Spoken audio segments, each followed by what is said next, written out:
الحمد لله كفى والصلاة والسلام على من اصطفى أما بعد أعوذ بالله من الشيطان الرجيم بسم الله الرحمن الرحيم قل يا أيها الكافرون لا أعبد ما تعبدون ولا أنتم عابدون ما أعبد صدق الله العظيم وقال النبي صلى الله عليه وسلم من صام إيمانا واحتسابا غفر له ما تقدم من ذنبه وما تأخر أو كما قال عليه الصلاة والتسليم.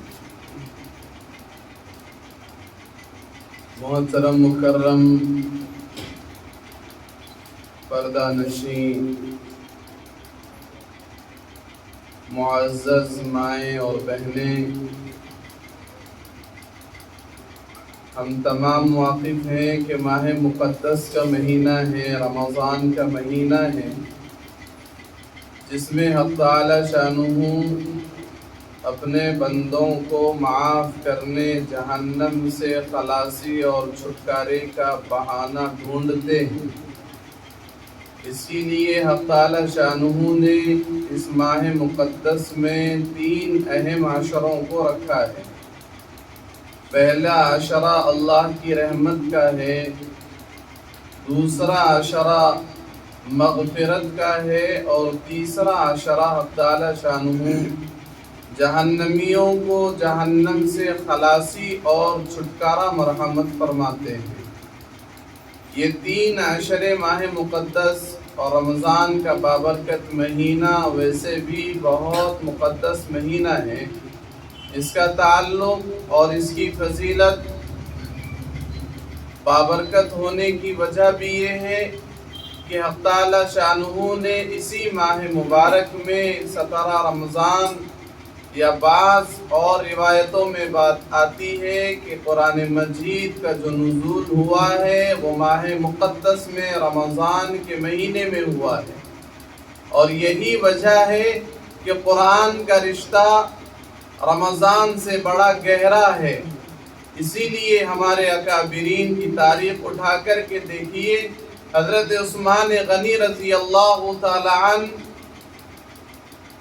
مشہور صحابی رسول ہیں۔ اللہ کا خوف خشیت بڑی طاری ہوا کرتی، جب قبرستان سے گزرتے تو آپ کی داڑھی مبارک تر ہو جاتی۔ آج ہم بھی گزرتے ہیں لیکن ہماری دنیاوی باتیں، مسکراہٹیں اور چلت پھرت کے اندر کوئی کمی محسوس نہیں ہوتی ہے۔ وہی صحابی رسول حضرت عثمان غنی گزرتے تو خوف اور خشیت الہی اتنی ہوتی کہ آپ کی داڑھی مبارک تر ہو جاتی۔ یہ حال تھا کہ رمضان کا مقدس مہینہ رات میں روزانہ ایک قرآن مجید ختم کیا کرتے تھے، ایک رکعت میں ایک قرآن مجید ختم کیا کرتے تھے حضرت عثمان غنی رضی اللہ تعالیٰ عنہ۔ میرا اور آپ کا کیا کمال ہے کہ ہم یہاں پر پورے مہینے میں ایک قرآن مجید سن کر کے ہم یہ سمجھتے ہیں کہ ہم نے بڑا احسان کیا ہے، حالانکہ احسان تو ہم نے اپنی جانوں پر کیا ہے۔ ہم نے اللہ پر احسان نہیں بلکہ اپنے نفس پر احسان کیا ہے، اور قرآن کی برکت سے اور قرآن کی تلاوت کے ذریعے سے اور قرآن کی بابرکت آیتوں کے ذریعے سے ہم نے اللہ کا قرب حاصل کیا ہے، لیکن ہم یہ سمجھتے ہیں کہ ہم نے پہنچ کر بڑا کمال کیا ہے۔ یہ اللہ کی توفیق سے ہے۔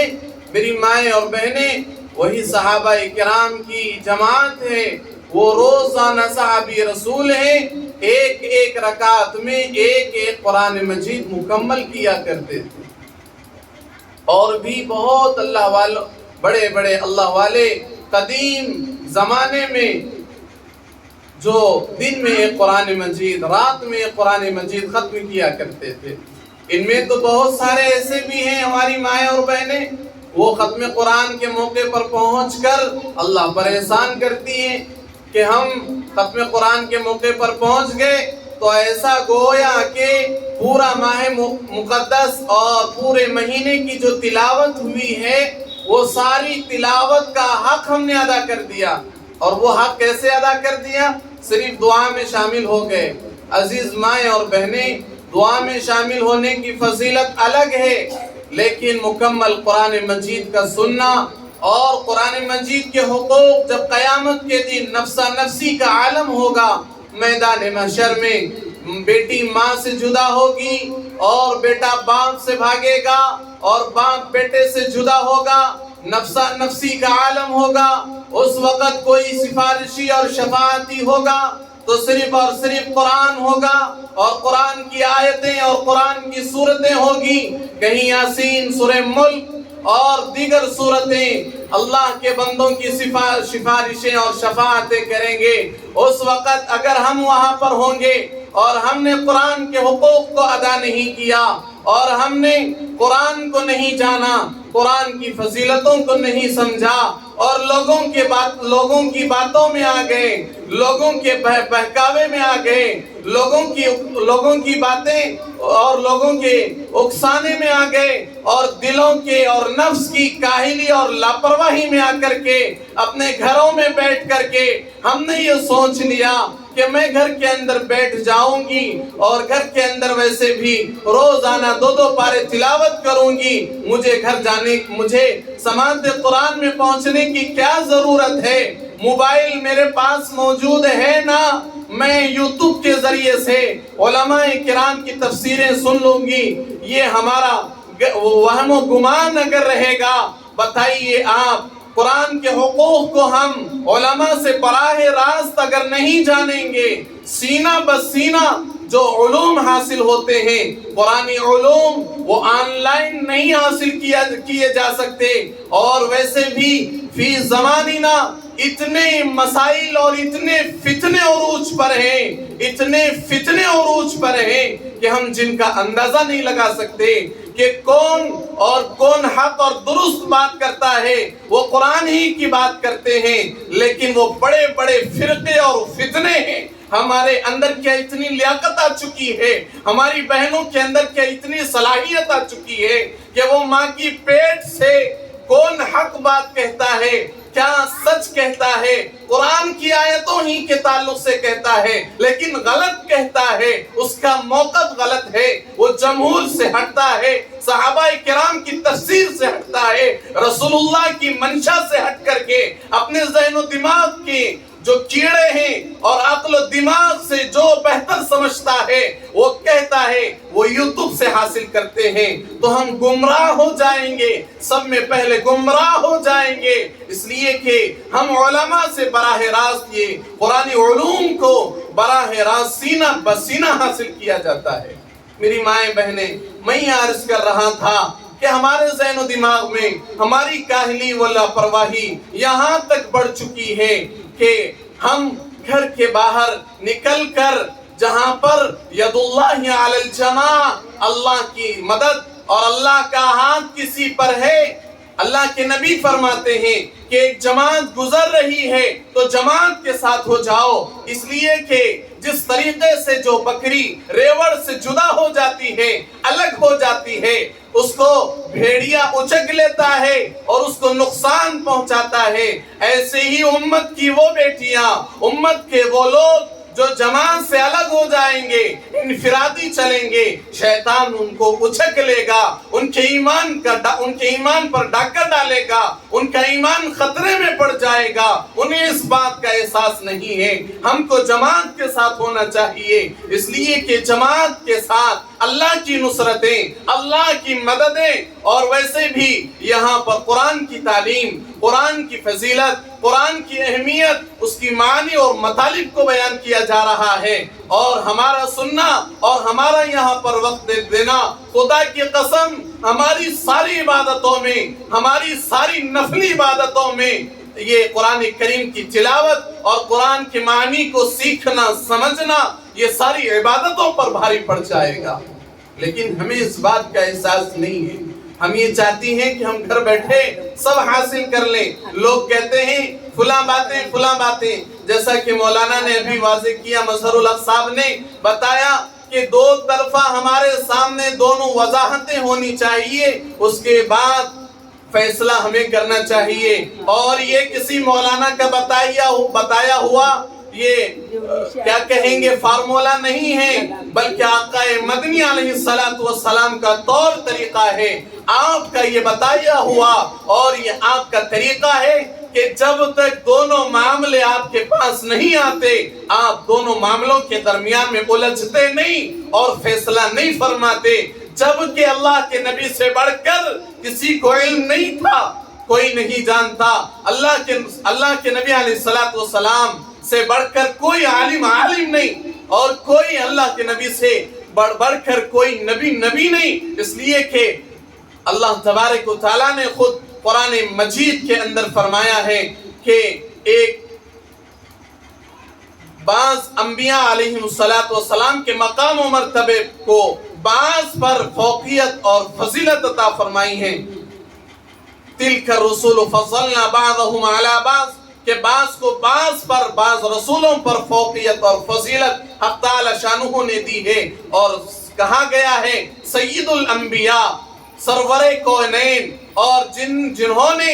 ساری انبیاء کی امامت فرمائی وہ محمد عربی صلی اللہ علیہ وسلم ہیں. وہ فرماتے ہیں کہ اس وقت تک فیصلہ نہیں کرنا جب تک دونوں حقیقتیں اور تحقیق ہمارے سامنے نہ آ جائیں. لیکن ہمارا حال یہ ہے کہ ہم ہر کسی کے معاملے میں منہ زبان کھولتے ہیں، اپنی زبان سے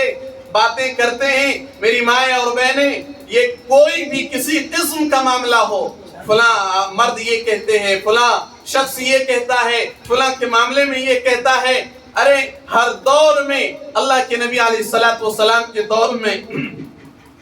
وقت زیادہ ہو رہا ہے، میں آپ کو مختصر وقت میں باتیں انشاءاللہ بتلاؤں گا. آقا مدنی علیہ السلام کے دور میں مکی زندگی ہے. ابو طالب آپ کے چچا جان ہیں، اور اس کے علاوہ پورا قافلہ آپ علیہ السلام کا ماننے والا ابو بکر صدیق ہیں، عشرہ مبشرہ ہیں، اور دیگر پوری کی پوری جماعت ہے اللہ کے نبی پر ایمان لائی ہے. اس وقت بھی آقا مدنی علیہ السلام کے جب موجود ہیں، ابو جہل اس جماعت کے سامنے آتا ہے. کہنے والا ابو جہل رات کی تاریکی میں 14ویں چاند کی رات ہے، اور چاند اپنے آب و تاب کے ساتھ، چمک دمک کے ساتھ آسمان پر منور ہے. اور ابو جہل کہتا ہے کہ اگر تم سچے نبی ہو، اگر تم واقعی اپنی نبوت میں سچے ہو، دعوی نبوت میں سچے ہو، تو اس چاند کے 2 ٹکڑے کر دینا تو میں تمہاری نبوت کو مان لوں گا. قربان چاہیے آقا مدنی علیہ السلام پر. آقا مدنی نے ابو جہل کے اس جملے کو سنا، اور ایک امتی کہ وہ دامن ایمان میں آ جائے گا اور جنتی بن جائے گا. آقا مدنی علیہ السلام نے اپنی انگلی سے چاند کی طرف اشارہ کرتے ہیں. ایک چاند کے 2 ٹکڑے ہو جاتے ہیں، ایک ٹکڑا مغرب میں ہے تو دوسرا ٹکڑا مشرق میں ہے. ایک مشرق میں ہے، دوسرا مغرب میں ہے. پھر بھی ابو جہل بدبخت لعین مردود کہتا ہے کہ میں نے تو سمجھا تھا کہ آپ کی جادو اور آپ کا سحر نعوذ باللہ زمین میں اور زمین میں پھیلا ہوا ہے، زمین تک محدود ہے، لیکن میں نے دیکھا کہ تمہارا سحر، تمہارا جادو زمین ہی میں نہیں بلکہ آسمانوں میں بھی چلتا ہے. تو اس لیے جس کے دل میں ماننا نہ ہو اور جس کو اعتراضات لگانا ہو اور اعتراضات بتانا ہو، جب آقا مدنی کو نہیں چھوڑے ہیں، آقا مدنی علیہ السلام پر اتنے اعتراضات قرآن مجید بیان کرتا ہے. یہ کفار و مشرکین نے جگہ جگہ آقا مدنی علیہ السلام، خود ابو جہل کا واقعہ ہے، خانہ کعبہ میں ابھی نماز فرض نہیں ہوئی تھی، واقع معراج ابھی اللہ کے نبی علیہ السلام کو یہ مبارک واقعہ اور سفر جو معراج کا سفر ہے آپ کو اس سے ابھی نہیں نوازا گیا تھا، اس سے پہلے کا واقعہ ہے، معراج سے پہلے کا واقعہ ہے، ابھی نماز فرض نہیں ہوئی تھی۔ خانہ کعبہ میں رسول اللہ صلی اللہ علیہ وسلم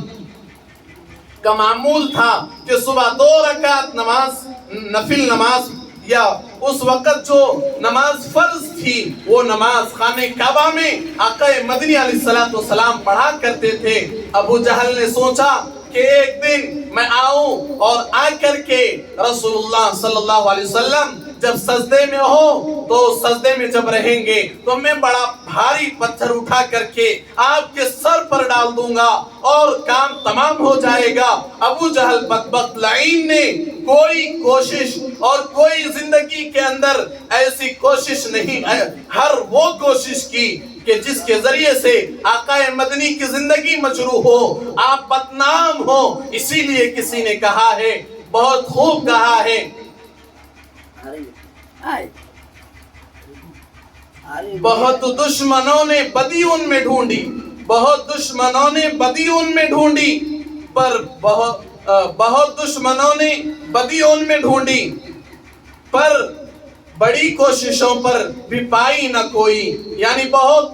بدیاں اور برائیاں اور ان کی زندگی میں تہمتیں الزامات باندھے اور یہ سوچا کہ آپ کو بدنام کریں گے، لیکن کوئی بدی اور کوئی بدنامی آپ کے مقدر آپ علیہ السلام کی زندگی میں نہیں آئی۔ ابو جہل نے ہر ممکن کوشش کی، انہی کوششوں میں سے ایک ناپاک سازش یہ تھی کہ بڑا پتھر جب آپ سجدے میں رہیں گے آپ کے سر پہ ڈال دوں گا اور آپ کا سر مبارک چکنا چور ہو جائے گا، زمین بوس ہو جائے گا۔ ابو جہل نے دیکھا آقا مدنی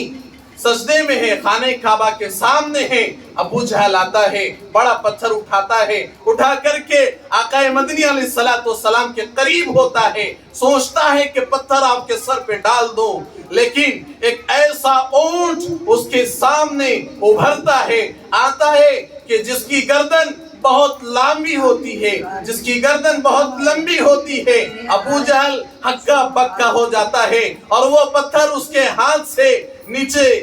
گر جاتا ہے، سرک جاتا ہے اور وہ پیچھے بھاگتا ہوا چلا جاتا ہے۔ اور جب مشرکین مکہ نے ابو جہل سے پوچھا کہ بتاؤ تم کیوں بھی پتھر اللہ کے نبی علیہ السلام کے سر پر ڈالنے سے عاجز آ گئے، ابو جہل کہتا ہے کہ میں نے ایسا اونٹ زندگی میں نہیں دیکھا کہ وہ میری گردن کی طرف لپک رہا تھا اور میری گردن کو دبوچنا چاہتا تھا، میں اس لیے وہاں سے فرار ہونے کی کوشش کی۔ تو عزیز مائیں اور بہنیں، ہر دور میں نیک بندوں پر، اللہ والوں پر اور جو صحیح معنی میں دین کی خدمتیں کرتے ہیں ان پر حالات آئے ہیں، اور یہ میں نہیں کہہ رہا ہوں، آقا مدنی کا فرمان، یہ دن غلط ہو سکتا ہے، یہ رات غلط ہو سکتی ہے، لیکن آقا مدنی کا فرمان جھوٹا نہیں ہو سکتا، اس لیے کہ آقا مدنی نے فرمایا کہ جو دین کی خدمتیں کریں گے اور جو دین کو صحیح معنی میں اپنے سینے سے لگائیں گے ان پر آفتیں مصیبتیں ایسی آئے گی جیسا کہ ڈھلان کی طرف جب اونچائی کی طرف پانی ڈالتے ہیں تو پانی جس تیزی کے ساتھ ڈھلان کی طرف نیچے کی طرف جس تیزی کے ساتھ پانی آتا ہے، ایسے ہی آقا مدنی نے بیان فرمایا جو دین پر سچی کوڑن کے ساتھ اور صحیح معنی اور صحیح جذبے کے ساتھ خدمت کرنے کی کوششیں کریں گے، رکاوٹیں اتنی پیدا کریں گے اور کوششیں اور آفتیں مصیبتیں الزامات اس تیزی کے ساتھ آئیں گے کہ جس طریقے سے اوپر کی طرف پانی ڈالیں گے تو وہ نیچے کی طرف تیزی کے ساتھ جاتا ہے، ایسے ہی چیزیں ان لوگوں پر آئیں گے جو آزمائشیں اور مصائب اور آزمائشیں حاسدین کی جانب سے ان کے حسد اور ان کے کردار اور ان کی جلن اور ساری چیزوں کی وجہ سے آزمائشیں اتنی تیزی کے ساتھ آئیں گے جیسا ڈھلان کی طرف پانی تیزی کے ساتھ آتا ہے۔ میری مائیں اور بہنیں، یہ فارمولا اور آقا مدنی علیہ السلام کا فرمان کسی امتی کے ساتھ خاص نہیں ہے، کسی ایک امتی کے ساتھ خاص نہیں ہے، ہر وہ امتی کے ساتھ خاص ہے جو دین پر چلے گا۔ لوگ اس کو برا کہیں گے، جو دین کی کوششیں کرے گا، رکاوٹیں پیدا کرنے کی ہر ممکن کوشش کریں گے، لیکن اللہ کا فرمان ہے اسلام کی فطرت میں قدرت نے لچک دی ہے، اتنا ہی ابھرے گا جتنا کہ تم دباؤ گے، جتنا دباؤ گے اتنا ہی ابھرے گا۔ اس لیے ہم کو چاہیے کہ ہم اپنے ذہن و دماغ کو فارغ رکھنا چاہیے، اپنے ذہن و دماغ کو صاف ستھرا رکھنا چاہیے۔ اس لیے کہ آقا مدنی نے بیان فرمایا مومن بھولا بھلا ہوتا ہے، اور صحابی رسول کے واقعے کو بیان فرمایا کہ جنتی ہے جنتی۔ حضرت علی پریشان ہو گئے اور انہوں نے سوچا کہ یہ جنتی ہے، تو ان کے گھر گئے، جس کے تعلق سے مبارکباد پیش کی کہ یہ جنتی ہے۔ حضرت علی 3 دن اس صحابی رسول کے گھر میں قیام فرمایا، کوئی عمل نہیں دیکھا۔ حضرت علی نے ان صحابی رسول سے پوچھا آقا مدنی نے تمہیں جنتی فرمایا ہے، کیا وجہ ہے؟ کون سا تمہارا ایسا عمل ہے کہ جس کی وجہ سے تم جنتی ہو؟ صحابی رسول نے کہا میری کوئی ایسی نفلی عبادت نہیں ہے، میرا کوئی ایسا عمل نہیں ہے، ہاں البتہ میرے پاس ایک عمل ہے، وہ یہ ہے کہ میں جب سوتا ہوں رات میں تو میں اپنے ذہن و دماغ سے ساری امت کے معاملے میں، سارے لوگوں کے معاملے میں حسد، کینہ، جلن کسی کے بارے میں نہیں رکھتا، نکال کر کے اپنے بستر پر سوتا ہوں، جس کی وجہ سے آقا مدنی علیہ السلام نے بیان فرمایا کہ جنتی ہیں۔ دل کو صاف ستھرا رکھنا یہ جنتی والا عمل ہے۔ اس لیے میری مائیں اور بہنیں، ہم تمام یہ سوچیں کہ شاعر اسلام ہماری زندگی میں حالات کتنے خراب چل رہے ہیں۔ آج جیسا کہ ہمارے سامنے بات آئی کہ ہمارے لیے یہ بات ممکن نہیں ہے کہ ہم دین و ایمان کو چھوڑیں، ہم اللہ کے نبی کے دامن کو چھوڑیں۔ آپ قربان جائیے، ایسے واقعات، ایک صحابی رسول ہیں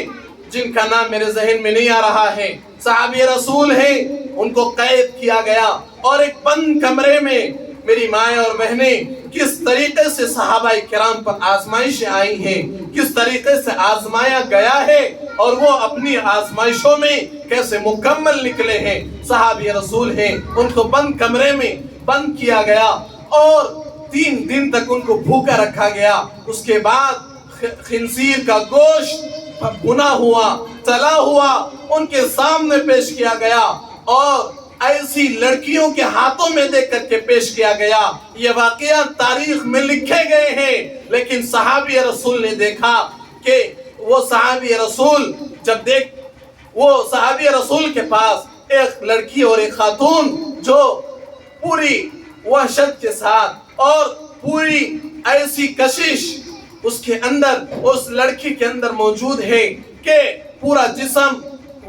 برہنہ ہے اور اس کے ہاتھ میں پیالہ ہے، اس کے ہاتھ میں خنزیر کا گوشت ہے۔ وہ صحابی رسول کے پاس پہنچتی ہے، وہ صحابی رسول پر قربان جائیے، وہ صحابی رسول اپنی نگاہ نیچی سے اوپر نہیں کرتے ہیں۔ وہ خاتون، وہ لڑکی جب وہ بھیجنے والوں کے پاس لوٹتی ہے تو کہتی ہے کیا تم نے کسی مرد کے پاس، کسی انسان کے پاس، کسی روح کے پاس، کسی جاندار کے پاس بھیجا تھا یا پتھر کے پاس بھیجا تھا جس نے ہلا نہیں، جس نے نگاہیں نیچے سے اوپر نہیں کی؟ یہ آزمائشیں ہمارے صحابہ پر آئی ہیں۔ ہمارے صحابہ نے اپنے ایمان کو ایسے مضبوط اور چٹان کی طرح اپنے ذہن و دماغ میں بٹھایا تھا۔ ان کے لیے مرنا، کڑائیوں میں تل بھن جانا آسان تھا، لیکن ایمان کو چھوڑنا مشکل تھا۔ اس لیے میری مائیں اور بہنیں، یہ تعلیمات آپ کو مدارس میں دی جائے گی، یہ تعلیمات آپ کو مکاتب میں دی جائے گی۔